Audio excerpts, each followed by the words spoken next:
Hi guys, तो हम इसमें गिट रिपॉजिटरी क्रिएट करना सीखेंगे। तो सबसे पहले हम आपको गिट साइन अप बता देते हैं। आपको कुछ नहीं करना, गिट साइन अप में गिट साइन अप डालना है और पहले ऑप्शन में ज्वाइन पे जाके जो भी आपसे फिलिंग कंडीशन मांगे उसको फिल करके क्रिएट अकाउंट कर देना है। ठीक है, अभी ये हमने अकाउंट क्रिएट कर रखा है तो हम इसको बंद कर देते हैं और यहाँ पर हमारा अकाउंट बना हुआ है। ठीक है, तो हम यहाँ पर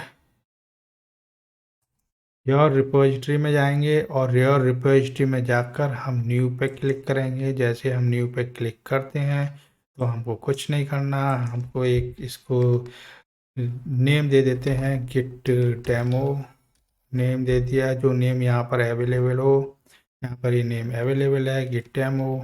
यहाँ पर डिस्क्रिप्शन डाल देंगे, ऑप्शनल है, आपके मन में करता है डालना है तो डाल दो, नहीं तो मत डालो। ठीक है, पब्लिक कुछ नहीं है, इसको ऐड कर लेते हैं एक फाइल।